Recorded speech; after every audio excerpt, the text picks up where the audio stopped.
Baik, saudara-saudara, kembali lagi bersama saya di All One King Channel.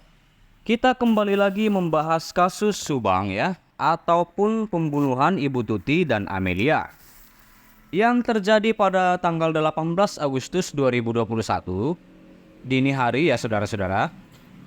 Yang terjadi pada 18 Agustus 2021 dini hari ya saudara-saudara.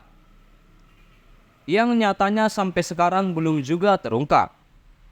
Jadi kita para pemerhati dan yang mengikuti kasus ini harus bilang peringatan 2 tahun peristiwa Ibu Tuti dan Amelia, saudara-saudara. Bukan lagi hari ulang tahun begitu. Terakhir kemarin itu kita lihat saksi yang terakhir diperiksa adalah Bapak Mulyana, kemudian saksi Wahyu, dan kedua orang tua dari Yanti ya, diperiksa di Polda Jawa Barat. Tapi kita bertanya-tanya, apakah nanti Pak Yosep, Yoris, dan Danu akan diperiksa kembali?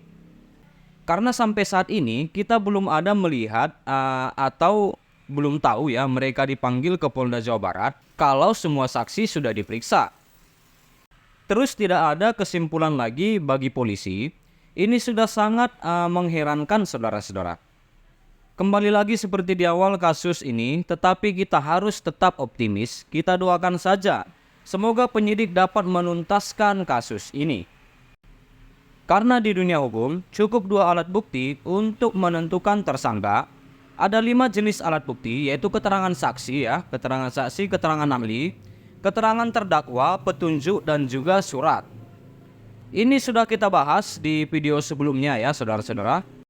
Kembali lagi mengenai Pak Mulyana ini, saudara-saudara, kita semua mendengar pada saat ada pertanyaan dari wartawan ya, ataupun para YouTuber yang menanyai Pak Mulyana setelah diperiksa di kantor penyidik kepolisian yang mempertanyakan apakah baru kali ini Pak Mulyana dilakukan BAP, dan dijawab Pak Mulyana, iya. Masa baru kali ini Pak Mulyana diperiksa ya saudara-saudara? Saya rasa tidak ya. Tetapi pada saat itu Pak Mulyana terlihat sangat emosional sekali saudara-saudara. Kita tidak tahu apakah ada pertanyaan yang tidak diduga Pak Mulyana, ataukah sudah mempersiapkan jawaban tetapi malah tidak ditanyakan ya saudara-saudara. Kita lihat Pak Dedi ini kembali mendatangi Polda Jawa Barat. Mengenai Pak Dedi ini, kita cenderung berpikir ke yayasan sekolah karena Pak Dedi adalah bekas bendahara yang dipecat oleh Yoris.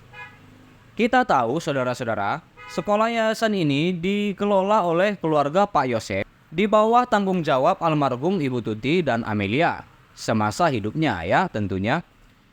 Yang mana Amelia sebagai bendahara sekolah tersebut. Apakah kedatangan Pak Dedi ini berkaitan dengan Pak Mulyana? Di mana mempertanyakan soal yayasan kita belum tahu ya. Apakah kedatangan Pak Dedi ini berkaitan dengan Pak Mulyana mempertanyakan soal yayasan kita belum tahu ya saudara-saudara. Tetapi ada yang unik tentang Pak Mulyana saat wartawan ataupun para YouTuber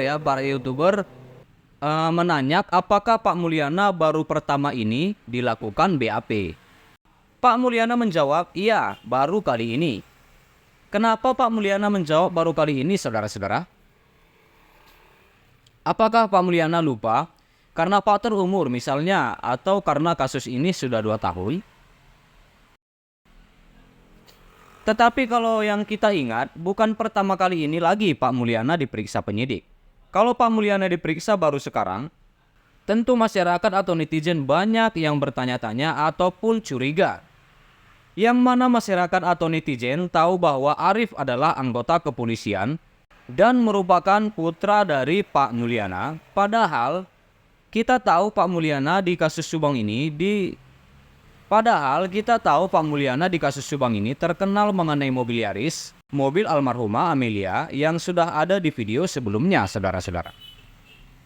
Yang mana kata Yoris saudara-saudara, mobil Yaris dibawa ke Ciluruk ke rumah Arif, putra dari Pak Mulyana, dan yang menyuruh bawa mobil adalah Pak Mulyana. Yang mana pernyataan Yoris ini ditantang oleh Pak Mulyana, di mana Yoris dibilang mengada-ngada. Ini sudah kita bahas juga di video sebelumnya saudara-saudara. Kalau memang mobil Yaris itu dibawa ke Ciluruk, Ini sangat membahayakan, saudara-saudara. Sangat membahayakan. Kenapa tidak diamankan di kantor polisi saja? Yang namanya barang bukti, termasuk mobil, apalagi yang bersebelahan dengan mobil Alphard. Yang mana mobil Alphard tempat terakhir diketemukan jasad Ibu Tuti dan Amelia ya. Juga di awal-awal kasus ini sudah kita dengar bahwa yang menyuruh atau menganjurkan Pak Yosep dan Yuris supaya didampingi kuasa hukum atau pengacaranya adalah Pak Mulyana.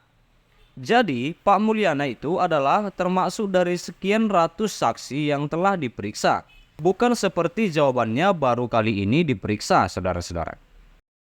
Pak Mulyana ini juga sudah pernah memberikan klarifikasi di sejumlah kanal YouTube yang mengatakan, memang awalnya saya curiga dengan Pak Yosep. Makanya sebagai saudara saya siapin pengacara, takutnya memang dia benar adalah pelakunya, kata Pak Mulyana saat itu.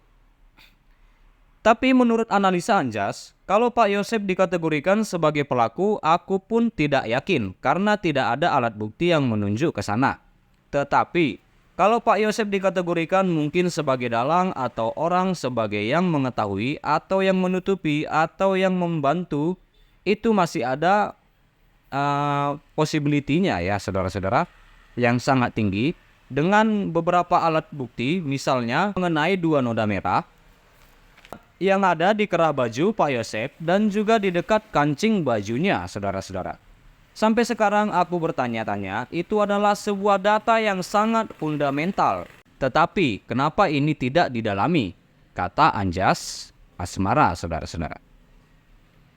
Oke, baik saudara-saudara, sekian dulu berita terkini yang bisa saya sampaikan tentang kasus Subang, di mana tentang pembunuhan Ibu Tuti dan Amelia.